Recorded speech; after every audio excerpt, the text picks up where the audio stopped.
안녕하세요. 대한요한의사회 유튜브입니다. 저는 평회원 김리네입니다. 오늘은 겨울철 건강관리에 대해서 이야기 드리는 시간을 가지려고 해요. 대한민국은 사계절이 뚜렷하다. 사계절이 뚜렷한 게 강점이다. 뭐 이런 얘기를 많이 하지만 사실 이게 특징이라고 느낄 기회가 별로 없죠. 눈 두 개 있다가 특징이다 라고 생각하는 경우는 없잖아요. 자, 그런데 저도 그랬는데 얼마 전에 제가 캄보디아에 의료봉사를 갔을 때부터 이게 진짜 특징이긴 한가 보다 라는 생각을 했어요. 자, 캄보디아에 의료봉사를 갔는데 제가 캄보디아 말을 하는 건 아니니까 거기서 한국어를 전공한 친구들이 와서 이렇게 통역을 해주게 됩니다. 그러니까 저는 의료봉사하는 기간 내내 안녕하세요, 쭈무립수어 라는 인사만 계속 하는 거예요. 3일 동안 쭈무립수어, 쭈무립수어, 쭈무립수어만 하다 보니까 아이고 좀 너무 심심해. 다른 말도 배우고 싶어 라고 점심시간에 통역 친구한테 얘기를 했거든요. 그랬더니 그 통역 친구가 그렇구나. 그럼 한국에서는 어떻게 인사를 해? 라고 하는 거예요. 그때가 8월 여름철이었거든요. 그러니까 한국에서는 이럴 때 인사를 할 때 안녕하세요, 날씨가 덥죠? 오시는데 많이 힘드셨죠? 식사는 하고 오셨어요? 이런 식으로 인사를 한다? 그랬더니 그 친구가 표정이 되게 이상하게 인사를 하는구나 라고 하는 표정인 거예요. 뭔가 이상해? 라고 했더니 일단 첫 번째, 덥다라는 말을 인사로 하지 않는다.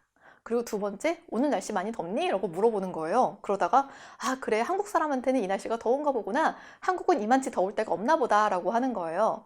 그때 기온이 한 34도 정도였거든요. 그래서 제가 아니야, 우리나라도 더울 때는 34도 하고 심하게 더울 때는 우리나라도 36도까지 갈 때도 있다? 그랬더니 그러면은 왜 여기 와서 덥다라고 하냐 그러는 거예요. 그래서 제가 아니, 우리나라는 이렇게 덥다가 한 5달 있으면 눈도 온다, 막 손발 춥고 난리 났어 라고 얘기를 했어요. 그때부터 생각을 한 거예요. 이렇게 사계절이 과격하게 차이가 나는 나라가 많지가 않구나. 그때부터 이제 사계절이 뚜렷하긴 한가 보다 라고 생각을 하게 되었습니다. 한의학은 이렇게 사계절이 뚜렷한 우리나라에서 많이 발전을 해왔기 때문에 계절에 대한 생각이 되게 많아요. 똑같은 병이라고 하더라도 여름에는 어떤 식으로 나타나고 겨울엔 어떤 식으로 나타날까? 아니면 어떤 병이 겨울에 좀 더 많이 나타날까? 겨울에는 어떤 식으로 치료를 해야 좀 더 효과적일까? 하는 식으로 계절과 병을 같이 합쳐서 생각을 하는 경우가 많았거든요. 일단은 우리가 흔하게 볼 수 있는 병들을 볼게요. 두통 같은 경우에는 소화가 잘 안 돼서 생기는 담골 두통, 아니면 외부 타박 때문에 생기는 어혈두통 같은 것도 생각을 할 수가 있겠고요. 추울 때는 풍한 두통이라고 하는 부류가 많이 생기는데요. 뒷목부터 등이 막 땡기면서 아프고 머리가 쪼이듯이 아프고 따뜻하게 해주면 증상이 완화되는 두통이에요. 요즘으로 치면 그러니까 긴장성 두통이 겨울 때문에 이렇게 위축되면서 심해지는 경우가 여기에 해당되겠고요. 또 한복통 또는 감한복통이라고 하는 경우가 있는데요. 이 복통의 특징은 막 이렇게 쥐어짜듯이 아픈 게 아니라 사르르르 아프면서 기력이 없는 게 특징입니다. 이게 설사를 하는데 설사가 맑게 줄줄줄 하는 특징이 있고 따뜻하게 해주면 좀 더 몸이 편안해지고요. 또 이 와중에 소변을 보러 가면은 소변이 졸졸졸졸졸 소변 청장이라고 합니다. 이런 증상들이 있는 특성이 있어요. 또 추울 때 많이 이렇게 언급이 되는 질환 중에 한골증이라고 하는 게 있는데요. 한골증은 작게 말하면은 이렇게 수족냉증이에요. 손발이 추우면서 이렇게 오그라드는 증상인데요. 한골증이 심하면은 손발이 차고 추우면서 배가 아프기도 하고 이렇게 옆으로 누워서 아무것도 하기 싫어 라고 하는 증상이 바로 한골증의 특징입니다. 지금으로 치면은 그러니까 겨울 영화 같은 데서 보면은 추운 데서 사람이 이렇게 의식을 잃으려고 하는데 지금 자면 얼어 죽어 하면서 열심히 깨우는 저체온증이 여기에 해당되는 거예요. 또 이렇게 겨울에 중요하게 볼 수 있는 증상이 심통이라고 하는 증상이 있는데요. 심통이라고 하면은 이렇게 명치나 가슴 쪽이 아픈 게 심통이에요. 그런데 이 심통이라는 게 모두 심장의 통증이라고 봤던 건 아니고요. 증상이나 상황에 따라서 소화기 때문에 아픈 심통, 아니면은 외부 충격으로 인한 어혈로 인한 증상이라든지 여러 가지 분류를 했고요. 이 중에서도 심장이나 혈액순환이랑 관련된 통증을 다시 분류를 했는데요. 특히 겨울철에 생기기 쉬운 심통을 걸심통이랑 그 다음에 진심통이라고 했어요. 걸심통은 추위를 많이 타면서 기력이 없고 식은땀을 흘리면서 이렇게 심통이 있는 것을 걸심통이라고 했고요. 아니면 다른 심통이 생긴 다음에 후유증으로 생긴다고도 했습니다. 현대적으로 보면은 허혈성 심장질환이 여기에 속한다라고 볼 수 있겠고요.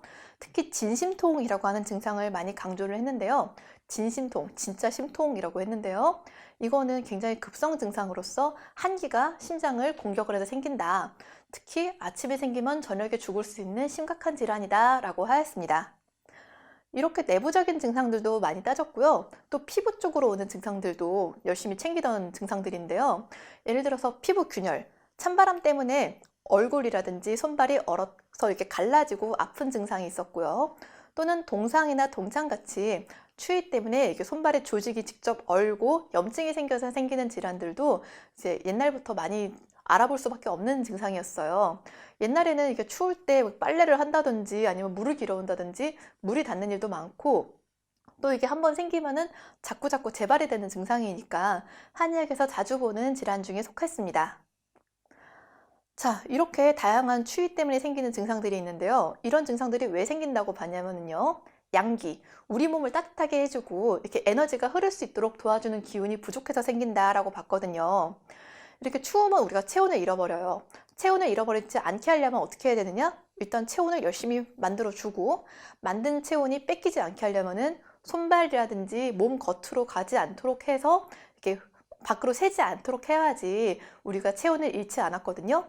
근데 그렇게 하려다 보면은 이렇게 우리가 아낀 부분, 혈액순환을 아껴서 열을 뺏기지 않게 한 손이라든지 발이라든지 피부 겉이라든지 이런 데서는 손상이 생기고, 손상이 생긴 다음에 회복이 잘 되지 않아요. 그렇게 되면 다양한 통증과 손상이 나타난다고 봤죠. 한의학에서는 이래서 통즉 불통, 불통즉 통 이런 말이 있거든요. 불통즉 통, 통하지 않으면 통, 아프다. 어떻게 할까? 통즉 불통, 다시 통하게 해주면 불통, 아프지 않다라고 해서 치료를 했습니다. 그럼 이런 겨울에 한의학에서는 어떻게 하라고 했을까요? 겨울철의 양생법에 대해서 이렇게 말을 했습니다. 겨울철에는 물이 얼고 땅이 갈라지면서 양기가 부족하다. 그러니까 여기 맞춰서 생활을 하려면은 일찍 자고 늦게 일어나라 라고 했습니다. 해가 뜬 다음에 생활을 시작해서 양기를 아끼도록 하는 거죠. 자, 너무 늦잠 자도 된다니까 너무 좋죠? 거기다가 너무 감정을 드러내지 말아라. 침착하게 생활을 하라 라고 했고요. 따뜻한 곳에 머무르고 기운이 피부에서 빠져나가는 걸 막아라. 그러니까 따뜻하게 잘 입고 다니라 라고 했습니다. 겨울 치료의 대법은 몸을 따뜻하게 해주고 뜸을 많이 떠주라 라고 했고요. 또 약을 쓸 때도 이런 방법들을 모두 응용을 했어요. 한약에서 가장 많이 쓰는 약재 중에 하나인 보주인기탕이라는 약이 있거든요. 보주인기탕은 원래 내상증, 내 몸의 소화기가 약하면서 기운을 잘 내기 힘든 증상에 사용을 하는 약이에요. 근데 보주인기탕에 계절방이라고 하는 개념이 있거든요. 이 계절방은 내 몸이 허약한데 바깥 계절이 덥거나 춥거나 뭐 이렇게 번덕스럽거나 하는 외감 기후에 맞춰서 이 처방을 조절을 해서 안팎으로 들어오는 병을 막아내기 위한 처방입니다. 봄이나 가을에는 급격한 계절 변화에 의한 다양한 증상들을 막기 위해서 강화리라든지 방풍같이 한약에서 말하는 풍이라는 변화를 막기 위한 약재들을 많이 활용했고요. 여름에는 탈진과 탈수를 막기 위해서 갈근이나 석고 같은 약재들을 많이 사용했어요. 겨울에는 몸을 따뜻하게 해주고 순환을 돕는 마황이나 건강이나 계지 같은 약재들을 활용을 해서 치료를 했습니다. 자, 그러면은 이제 겨울에 한의원에 왔을 때는 제가 어떻게 해드릴 거냐면요. 일단은 뜸을 많이 떠드릴 거예요. 윗배 중안에다 뜸을 떠서 소화기 따뜻하게 해드리고, 관원 아랫배에 뜸을 떠서 아랫배까지 온기가 돌 수 있도록 도와드리고, 노공, 용천 같은 손바닥, 발바닥에 뜸을 떠서 양기를 북돋는 치료를 먼저 해드릴 거고요. 약치료가 필요하다라고 하면은 몸을 따뜻하게 해주는 오수유라든지 건강이나 계지 같은 약재들을 활용을 해서 몸을 안쪽부터 데워드리는 치료를 할 거고요. 그리고 늦잠을 잤다라고 하면 칭찬 많이 해드릴게요. 아, 원래 겨울철에는 늦잠을 자야지 양기가 북돋아지고 장부가 건강해집니다 라고 좀 더 마음도 편안하게 해드릴 거예요. 그러면은 한의원에 오기 전에 일상생활에서는 어떻게 해야 될까요? 일상생활에서는 첫 번째, 머리라든지 목을 따뜻하게 해주는 게 굉장히 중요하죠. 특히 이렇게 심혈관계 질환, 고혈압이 있다라든지 고지혈증이 있다든지 이렇게 순환기 질환이 있으신 분, 아니면 심근경색이나 뇌졸중처럼 이렇게 순환이 장애에 대한 병의 과거력이 있으신 분들, 아니면은 이런 가족이 있는 분들, 가족 중에 고혈압이 많아요. 가족 중에 협심증이 있었어요. 이렇게 따지다 보면 거의 모든 사람들이 조심을 하셔야 돼요. 특히 겨울철에 잠깐 나가실 일 있죠? 차 좀 빼주세요. 우유 좀 가져오자. 택배 좀 찾아오자. 이렇게 잠깐 나가실 때 더더욱 조심하시는 것이 중요합니다. 또 겨울철에는 수족냉증 많이 있으시잖아요. 손발 차가우신 분들, 저한테 와서 원장님 저 손발이 차요 라고 하시면 전 제일 먼저 뭐 신고 오셨나 부터 봅니다. 겨울철에 이렇게 꽉 끼는 신발, 하이힐 같은 신발 신으시면은 발로 가는 혈액순환이 줄어들기 때문에 많이 차가워지거든요. 겨울철에는 가급적이면 꽉 끼는 신발보다는 양말 신고도 쏙 들어갈 수 있는 신발을 신으시는 것이 겨울철 이렇게 사지 냉증에 도움이 많이 됩니다. 또 손에 장갑을 끼시는 게 손을 따뜻하게 해주는 데도 도움이 되지만 겨울철에 다양하게 사고를 막을 수 있어요. 추울 때는 이렇게 주머니에 손 넣고 다니시거나 이렇게 껴서 다니시다가 넘어지면은 답이 없죠. 이렇게 장갑을 껴서 손을 내놓고 다니셔야 무게중심이 맞으니까 잘 안 넘어지고요. 넘어진다고 해도 쿠당탕 넘어지는 게 아니라 충격을 흡수하면서 넘어지니까 부상을 많이 막으실 수 있겠죠. 원래 어르신들은 이렇게 추운 겨울에 넘어지시면은 이 넘어지시면서 부러지시거나 할 가능성도 높아지시고 이렇게 한번 와병하시면은 건강이 정말 우르르 무너지는 경우가 많기 때문에 장갑을 잘 활용하시는 게 굉장히 큰 도움이 됩니다. 자, 일단 또 수족냉증이 있으신 분들은 맨날 이렇게 수족을 신경을 많이 쓰시는데 조금 더 위부터 신경 쓰시는 게 좋아요.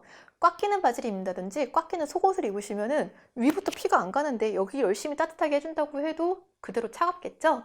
그러니까 몸을 좀 편안하게, 바지는 너무 꽉 조이는 거 입지 말고 속옷도 이렇게 밴드가 넓고 편안한 거를 입으시는 게 사지 냉증에도 도움이 많이 됩니다. 자, 그리고 이렇게 피부도 챙겨주면 좋겠죠? 겨울철에 이렇게 손발이 튼다든지 입술 걸라진다든지 이런 증상에 쓰기 좋은 자운고를 활용하시는 것도 도움 많이 됩니다. 자운고는요, 피부 재생을 도와주는 자초라는 약재랑 염증을 줄이는 당귀라는 약재를 이렇게 오일, 기름에 이렇게 녹여서 만든 연고인데요. 피부 건조와 재생을 도와주는 효과가 있어요. 입술에 이렇게 자주 립밤처럼 바르시거나 핸드크림처럼 수시로 바르시면 되는데요. 잘 사용하는 팁이 하나 있습니다.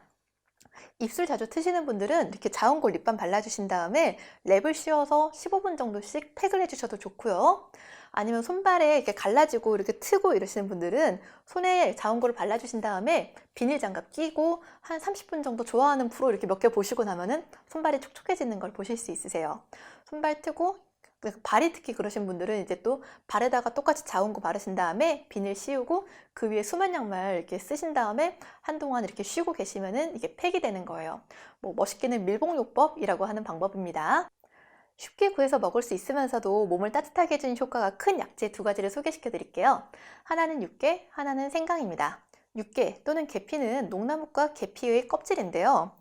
자, 한사를 쫓아버리고 비위를 따뜻하게 해주고 혈액순환을 활발하게 해준다라고 하였습니다. 특히 가을이나 겨울에 배가 아플 때는 이 계피를 빼놓고 생각하면 안 된다라고까지 한 많이 사용되는 약재예요. 현대에도 혈액순환을 도와주고 항당뇨 효과가 있고 항염증 그리고 항암 효과가 있다는 것이 밝혀졌어요. 자, 이렇게 좋은 계피 흔히 빵집이나 카페 같은 데서 볼 수 있는 시나몬이랑 같은 거라고 생각하기 쉬우신데요. 실제로 계피하고 시나몬은 생각보다 차이가 많이 나거든요. 일단 속은 같지만 종이 다릅니다. 이거를 속이나 종이나 이렇게 얘기하면 이해하기 어려우니까 복숭아 나무랑 벚나무만큼 차이가 난다라고 생각하시면 쉬워요. 똑같이 하얗게 꽃이 피고 새콤달콤한 열매가 맺히지만 뭐 사용하는 방법도 다르고 성분도 다르죠. 계피랑 시나몬은 뭐 많은 공통점이 있긴 하지만 그리고 성분도 비슷한 것이 겹치는 것이 많긴 하지만 실제로 안에 들어있는 함량은 차이가 많이 나기 때문에 건강을 위해서 드실 거라면 구분을 해서 기억하시는 게 좋고요. 또 두 번째 좋은 것이 생강이에요. 생강은 양기를 북돋아주고 위를 따뜻하게 해주는 효과가 있고요. 특히 구역질을 막는 데 효과가 좋아요. 흔히 그래서 연구를 했을 때 항산화 효과랑 항균 효과가 있다라고 하는데요. 항균 효과가 있다 보니까 도움이 많이 되는 게 생선 요리 드실 때 아니면 게장 같은 요리를 드실 때 생강을 이용해서 요리를 하시면은 배탈도 막을 수 있고 식중독 가능성도 많이 낮추는 효과가 있습니다. 특히 구역질을 낮추는 효과가 굉장히 효과적이거든요. 그래서 입덧 하시는 분들이 입덧을 줄이려고 생강을 많이 이용하시기도 하고요. 멀미에 나는 구역질을 막는 데도 도움 많이 돼요. 어린아이들이 이렇게 멀미를 해서 많이 괴로워할 때는 너무 독한 약 쓰기도 좋지 않잖아요. 이렇게 생강을 설탕에 절여서 만든 편강을 이렇게 입에 넣고 쉽게 하시면은 멀미를 막는 데 도움 많이 됩니다. 이렇게 몸이 따뜻해지는 약재, 생강이랑 계피를 동시에 써서 만드는 아주 맛있는 음료수가 있는데 바로 수정과예요. 수정과는 계피랑 생강을 따로따로 달여가지고 이 액체를 합친 다음에 설탕이나 꿀로 간을 해서, 그러니까 당분을 맞춰가지고 만들 수 있는 음료인데요. 옛날엔 이거 궁중에서 먹었다고 해요. 생강이랑 계피가 모두 이렇게 베트남산, 지금으로 치면은 트러플이라든지 뭐 아보카도 같이 우리나라에서 잘 자라지 않는 귀한 약재였거든요. 이 생강과 계피를 이용해서 만든 수정과를 드시면은 소화기를 따뜻하게 해주고 손발을 따뜻하게 해주고 혈액순환을 도와서 겨울철 건강하게 보내시는 데 도움 많이 됩니다. 추운 겨울 훈훈하게 보내기 위한 몇 가지 팁 알려드렸습니다. 추운 겨울이라서 너무 많이 힘들지만 그래도 겨울이 있어서 봄이 더 따뜻하고 한 해 한 해가 더 다채로운 것 같습니다. 이상 여한이사회 유튜브였습니다. 구독과 좋아요를 잘 부탁드립니다. 감사합니다.